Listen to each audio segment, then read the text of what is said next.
बच्चों प्रॉब्लम ये है कि जैसे मैंने बोला था ना, प्रैक्टिस तुम वैसे कर ही नहीं रहे हो। तुमने उस बात को सीरियसली सुना ही नहीं, ना ही समझा। तुम एक गधा मजदूरी कर रहे हो, ठीक है। फर्स्ट प्रैक्टिस का मतलब पता क्या होता है दोस्तों, ध्यान से सुनना आप लोग। हम लोग ना क्लास नोट्स कॉपी को लाइन टू लाइन पढ़ते हैं, थ्योरी हमें प्रैक्टिस में नहीं लिखी। हमें डायग्राम जाएगा, डायग्राम बनाएंगे और डेरिवेशन करेंगे। पर अब करने का एक तरीका है। आप एक काम करो, उसको सिर्फ समझो, अंडरस्टैंडिंग बनाओ। उसके लिए एक अंडरस्टैंडिंग बनाओ कि नोट्स के अंदर लिखा क्या, उसको समझना है बस। इससे ज्यादा कुछ नहीं होना चाहिए फर्स्ट टाइम। डायग्राम का मतलब समझो, डायग्राम की ये वाला साइड में ये क्यों बना हुआ है ना, ये क्या काम करता है, ये क्या काम करता है। इस तरह से आपको अंडरस्टैंडिंग बनना है। सेकंड रीजन में आप लोगों को पता क्या करना है, जिसका फर्स्ट रीजन बहुत अच्छे से हो जाता है ना, सेकंड रीजन वापस से वही चैप्टर स्टार्ट करता है वो। अब ना वो टॉपिक पढ़ना है सिर्फ, और सीधा रफ कॉपी पे आना है, और रफ कॉपी पे आकर उसके डायग्राम को सोचने की कोशिश करो कि इसका डायग्राम कैसा है। अगर किसी ने अच्छा रिवीजन किया ना फर्स्ट, तो उससे भी डायग्राम 40 से 45% ही बन पाएगा। 100% डायग्राम उससे नहीं बनेगा सेकंड रीजन में। और ये मैं जो बोल रहा हूँ ये ट्रू है बिल्कुल। अगर तुम्हारा 40 से 50% का डायग्राम भी अब बिना देखे बन जाता है तो बहुत अच्छी बात है सेकंड रीजन में। अब तुम रुकोगे, पक्का रुकोगे। जहां रुकोगे ना वहां दिमाग को दौड़ाओ, दिमाग पे लोड डालो। दिमाग का जो ओरिजिनल काम है ना, थिंकिंग, सोचना, उसको वहां ही सोचते रहो, वहीं सोचते रहो। यार क्या था क्या था क्या था। अब दिमाग तुमसे मांग रहा है कि यार क्या था क्या था। दिमाग के अंदर तुमने वो पैदा कर दी, मतलब यहाँ आना क्या चाहिए। अब तुरंत कॉपी खोल के दिखा दो उसको, फटाफट डायग्राम। अब दिमाग को जो चाहिए वो सप्लाई करो उसको। अब दिमाग को जरूरत थी, दिमाग को आप उसी चीज पे सोच रहे थे, तो दिमाग को भी अच्छा लगेगा यार वो चीज उसको दिमाग में फिट कर लेगा। दिमाग अपने अंदर वो चीज, यार अच्छा ये नहीं आ रहा था, ये ऐसे बनेगा, अच्छा ठीक। अब डायग्राम 100% कंप्लीट हो गया। सेम ऐसा डेरिवेशन में भी होगा।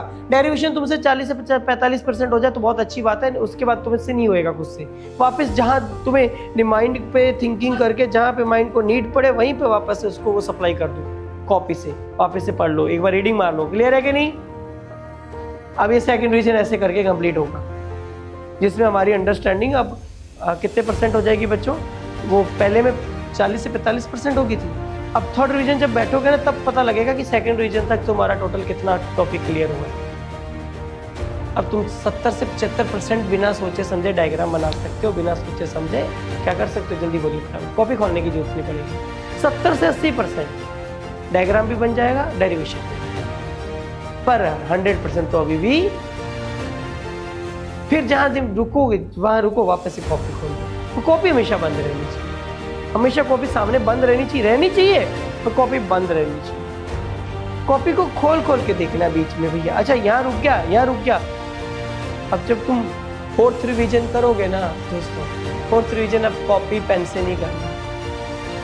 फोर्थ रिवीजन सिर्फ आपको नोट्स कॉपी को सामने खोल देना है, एक एक्स्ट्रा कॉपी ले लेनी, कवर कर देना है टॉपिक देखना है बस। और टॉपिक को कहाँ सोचना है, माइंड में डायग्राम बनाओ, ऐसे लाइन खींचेंगे, ऐसे करेंगे। डेरिवेशन में यहाँ से चालू होएगा, पहले ये वाला लॉ यूज करेंगे, फिर ऐसे डेरिवेशन 3 स्टेप 4 स्टेप जाएगा, फिर उसके बाद ये वाला लॉ लगाएंगे, फिर आगे का सॉल्व हो जाएगा। अगर दिमाग ने पूरा डेरिवेशन सोच लिया, इसका मतलब पेपर में, टेस्ट पेपर में भी वो डेरिवेशन तुमसे हो जाना। आई समझ में कि नहीं। अदरवाइज वो तुमसे अभी भी नहीं होना, और फिर भी जहां अटको तो फिर एक बार और देख लेना। तो रिवीजन कितने लगेंगे, ये तो मैंने 3 से 4 रिवीजन बता दिए तुम्हें, बट जरूरी नहीं तुम इतने रिवीजन लगाओ बच्चों। मैं तो 2 में ही कर लेता था, तीसरा तो मेरा फाइनल होता था ढकने वाला।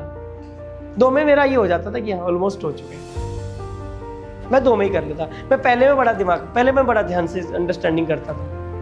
दूसरे में बस लगभग 60 से 70 या 80 75% मैं कंप्लीट कर देता था दूसरे में। तीसरे में तो बस मैं जहाँ रुकता था ना वो थोड़ा सा देखता था, और उसके बाद मेरे पेपर में मेरे को लिख देता था, सब आ जाता था, मजा आता था पेपर सॉल्व करने। ये डिपेंड करेगा आपके माइंड पे कि आपको कितने रिवीजन लगेंगे। वो तुम्हें माइंड अपने आप बता देगा ना। जब वो पूरा डेरिवेशन आ जाएगा तब तक करते रहो ना यार, तब तक करना पड़ेगा, क्या करें। अच्छा स्टार्टिंग में थोड़ा सा अटपटा लगेगा आपको, है ना। जैसे एक आधा चैप्टर मेरे अकॉर्डिंग पढ़ लिया ना, फिर माइंड भी धीरे धीरे कैलकुलेशन में दौड़ने लग जाएगा, पढ़ाई की तरफ लग जाएगा, स्टडी की तरफ लग जाएगा। फिर हो सकता है कि अगले चैप्टर में तुम्हें उतना टाइम ना लगे।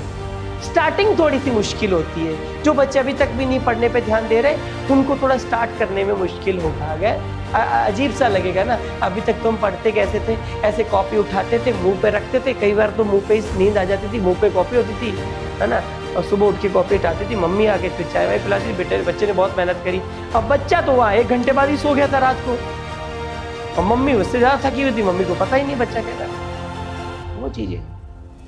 तो रिवीजन कितने लगेंगे ये आप पे डिपेंड करेगा, तुमने कितने ध्यान से पढ़ा। तो मुझे ये क्वेश्चन मत पूछा करो, सर इतने रिवीजन कर लिए हमने, मार्क्स नहीं आ रहे। बच्चों मार्क्स नहीं आ रहे तो सोचो ना कहाँ दिक्कत है, सही है कि नहीं है। टेस्ट पेपर देने के बाद में घर पे टेस्ट पेपर लेके जाओ, उसको जाते ही पहले खाना बाद में खाओ, पहले इतनी मेहनत करी यार, पूरा 7 दिन, है ना, पूरे 6 to 7 डेज लगे हैं, उस टेस्ट का इंतजार था हमें और टेस्ट दिया है। कम से कम ये तो देख लो कि क्या क्या नहीं आया उसमें, फिर अगले टेस्ट में उन पे फोकस करो, यार ये टॉपिक नहीं आया, ये नहीं आया, वो नहीं आया, ये करना पड़ेगा, तभी मार्क्स आएंगे फिजिक्स के अंदर, ठीक है।